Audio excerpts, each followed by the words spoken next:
Today we're looking into one of the most iconic games of the 16-bit era, Super Castlevania IV for the Super Nintendo. A game that has haunted the hearts of gamers since its release in 1991.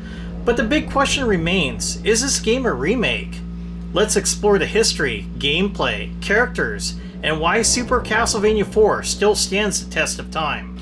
On the 90s Game Break, we will also be taking a closer look at Bram Stoker's Dracula for the Super Nintendo. Aloha, my name is Mike, and I am a former US Navy Seabee, and I would like to welcome you to the Gaming Road Warrior channel, in which we will talk about retro games from the 80s, 90s, and 2000s. So grab your whip, let's hit the road to the gaming wasteland.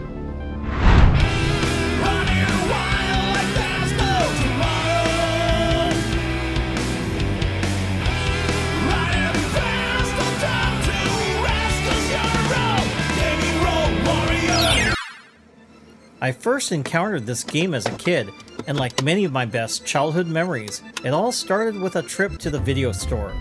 I rented it with my friend Reed. Yep, the same guy who only owned Rival Turf for the Super Nintendo. And yes, we're still in touch today. Although he's definitely banned from bringing Rival Turf to my house ever again, the artwork on the front of the box was absolutely stunning. But when I flipped it over to the back, I have to admit, I was a bit disappointed at how Simon looked. As a kid, I was expecting more detail from the character design, but he just seemed to be stuck in this awkward pose, flexing his muscles. It didn't sit right with me. I also didn't care much for the scenery at first, and what was up with the limp noodle wimp? It just felt so bizarre, like Simon didn't have any real power wielding it. I mean, sure, the fact that he could whip in multiple directions was cool, but the whole thing just felt off with him dangling the whip like that. However, the way I saw it back then is completely different from how I view it now, and I'll talk about that more in my final thoughts on Super Castlevania IV. The levels, enemies, and basic plot are largely the same, but Super Castlevania IV takes the gameplay, visuals, and technical capabilities of the Super Nintendo to a whole new level. It's a more polished experience with refined mechanics, new gameplay features, and some clever new ideas that really distinguish it from its predecessor. So how did Super Castlevania IV come to be? Well, the game was developed by Konami, the same studio behind the original Castlevania. After the success of the first 3 games in the series, Konami wanted to bring Castlevania to the Super Nintendo with the power of the 16-bit hardware. The project was directed by Masahiro Ueno, whose other notable contributions include Castlevania Rondo of Blood 1993. Ueno was involved in the sound design for this game, which was released for the TurboGrafx CD. It's another entry in the series highly regarded for its music and atmosphere. Castlevania Symphony of the Night, 1997. Though not directly credited as a sound director for Symphony of the Night, Ueno's influence is notable, as many of the composers from earlier Castlevania titles contributed to its soundtrack. Ueno himself worked on sound-related projects in the Konami Music Division during this era. The game was released in October 1991 in Japan and early 1992 in North America. At the time, it was one of the most visually impressive games on the Super Nintendo.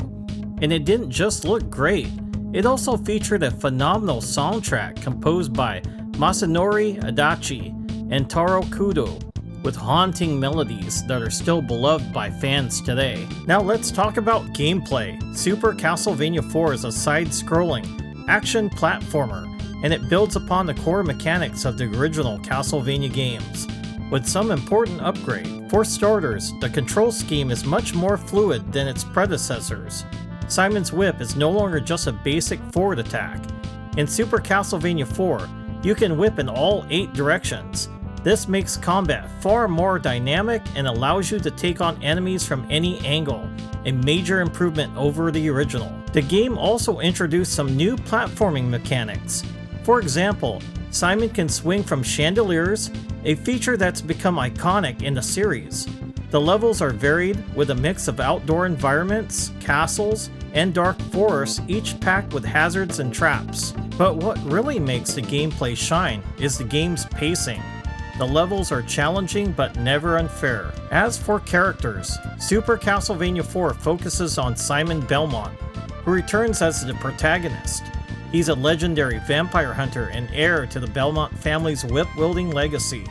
In this game, Simon is tasked with taking down Dracula once again after the Vampire Lord is resurrected. While Simon is the central character, the game also features several other enemies and bosses, many of whom will feel familiar to Castlevania veterans, from the dreaded Medusa heads to creepy skeletons and zombies. The monsters are just as terrifying as ever. And let's not forget the iconic bosses, including Dracula himself, who is as challenging as he is imposing. But even though the story is a familiar one, the characters and enemies are designed with incredible detail, contributing to the dark and gothic atmosphere that the Castlevania series is known for. Now let's talk about the pros of Super Castlevania IV. First off, the graphics are absolutely stunning. The 16-bit visuals take full advantage of the Super Nintendo hardware, delivering beautifully detailed backgrounds, smooth animations, and a dark, atmospheric tone that captures the essence of the Castlevania world. The Mode 7 effects in Super Castlevania IV are especially cool, like when you're being rotated around inside a room. Two standout examples come to mind where this technique is used. The music, top-notch. The soundtrack in Super Castlevania IV is legendary. It blends eerie melodies with energetic tracks that complement the gameplay perfectly. It's one of those soundtracks that sticks with you long after you put down the controller. I remember firing up this game and actually really appreciating the music pushing through my surround sound speakers. The gameplay itself is another major pro. The controls are tight, fluid, and responsive. The platforming is fun, and there's a nice variety in level design. And let's not forget about the difficulty. While Super Castlevania can be challenging, it's never brutally hard. It strikes a perfect balance that keeps you coming back for more. I really like the fact the bats, Medusa heads, and birds aren't cheap anymore. I'm looking at you, original Castlevania. But of course, no game is without its flaws. Let's talk about the cons. While the game isn't overly difficult overall, some of the later levels can be a bit frustrating for players. One particular tricky section involves riding a small piece of land that moves diagonally upward to the right. I kept dying on the spikes. It would inevitably push me toward. Another issue is that Super Castlevania IV doesn't introduce many new characters or narrative twists. How cool would that be if Count Dracula told you that he was your father? I am your father. Or that it was all a dream, like in Super Mario Bros. 2. While the gameplay is expanded, the story is relatively unchanged from the original game. If you're looking for a groundbreaking plot like in the movie Cocaine Bear, you might be a little disappointed. Okay, before we talk about my final thoughts on the game, let's go to our 90s game break. 90s game break. Released in 1995, Bram Stoker's Dracula for the Super Nintendo Entertainment System is a video game adaptation of the 1992 film of the same name, which was inspired by the classic 1897 novel by Bram Stoker. I got to watch this movie at the theater, and I wasn't a fan. Very weird seeing Keanu Reeves in this movie since I was used to seeing him in Bill and Ted's Excellent Adventure. Developed by Psygnosis and published by Sony ImageSoft, the game blends action platformer gameplay with the gothic horror elements of the story, offering a unique experience for fans of both the film and the original novel. The game closely follows the plot of the 1992 film, which reinterprets Stoker's novel with a more romantic and visually striking tone. Players take on the role of Jonathan Harker, a young solicitor who must journey to Transylvania to confront Count Dracula, who is responsible for spreading a deadly curse. As Harker, players must battle through various levels filled with monsters, traps, and obstacles to rescue Mina, Harker's fiancée, who is kidnapped by Dracula. The game's narrative progresses through 16 areas/scenes, culminating in a final showdown with Dracula himself. Bram Stoker's Dracula features side-scrolling action with platforming and combat mechanics, typical of many SNES games.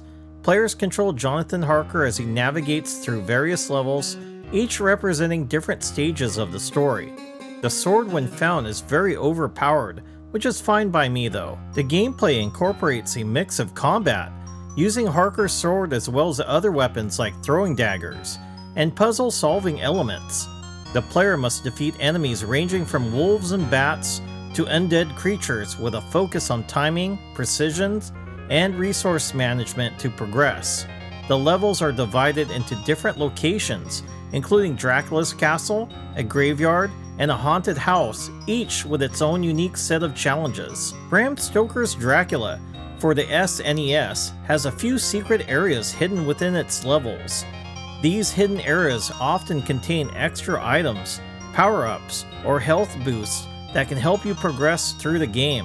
The game doesn't heavily advertise these secrets, so they are more of a hidden bonus for players who explore carefully and experiment with the environment. Keep an eye out for the unusual walls or platforms, as they may lead to these hidden areas. One interesting aspect is the use of power-ups and health items, which help Harker endure the tough battles and overcome the game's increasing difficulty. The protagonist, Jonathan Harker, is a sole playable character, and players control him throughout the game. While the game draws inspiration from the film Dracula, he appears as the main antagonist, threatening Harker. Van Helsing is another character in the game that you get to meet. Van Helsing, for example, opts for a more passive-aggressive approach, communicating via thought bubbles instead of actual conversation. But the true menace of the game, the town drunk, who seems to be the real villain, relentlessly hurling bottles at you like he's on a quest to ruin your day more than Dracula ever could. While Bram Stoker's Dracula isn't considered one of the top-tier SNES titles, it still offers an okay experience for fans of the film and platformers. The graphics, though dated by today's standards, have a dark, gothic atmosphere that fits the source material well. The gameplay is fairly solid but can be frustrating at times due to its difficulty and occasional lack of direction. The game has backtracking involved. It's not bad though, since you have an arrow pointing in the direction you need to go. One of the most underwhelming boss battles is the first one you face against the blue Dracula wielding his mighty whip. His attacks feel incredibly bland and lack excitement.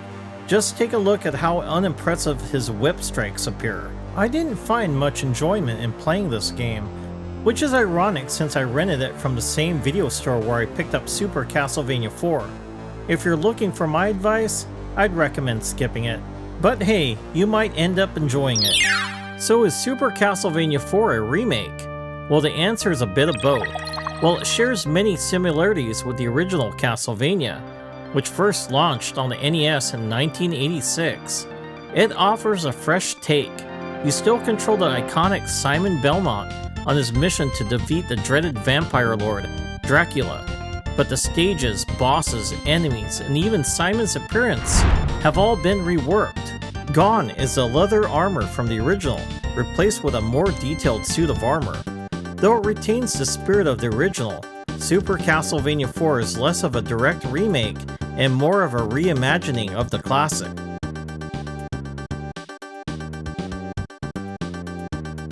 So, after all this, what are my final thoughts on Super Castlevania IV? It is a perfect game.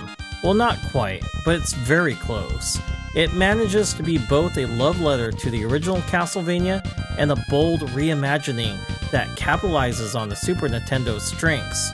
The gameplay is fluid, the visuals are fantastic for its time, and the music is unforgettable. Sure, it has a few minor flaws, but those don't detract from the overall experience. Super Castlevania IV is a game that has earned its place as one of the best titles in the Castlevania franchise.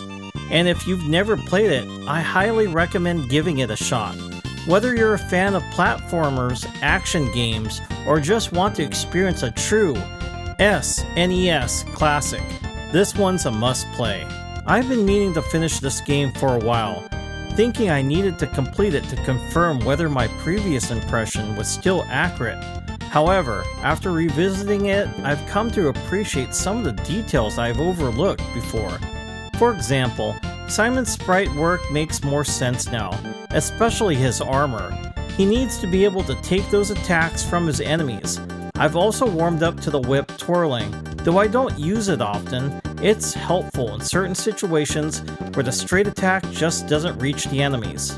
I used to dislike the backgrounds, but now I've noticed some creepy details that add to the atmosphere.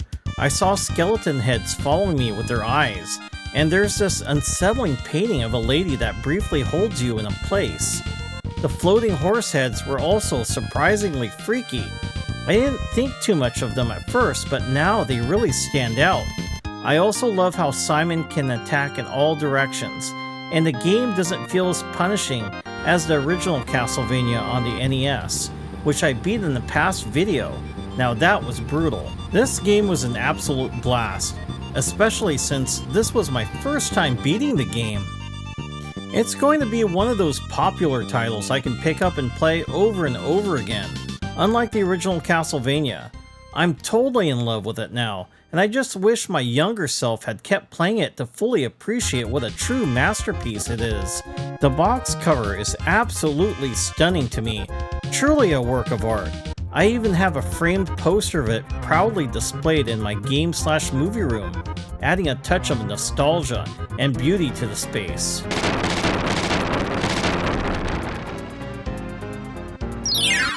And that wraps up our look into Super Castlevania IV. What did you think? Do you consider it the best Super NES game ever made? Let me know your thoughts in the comments below.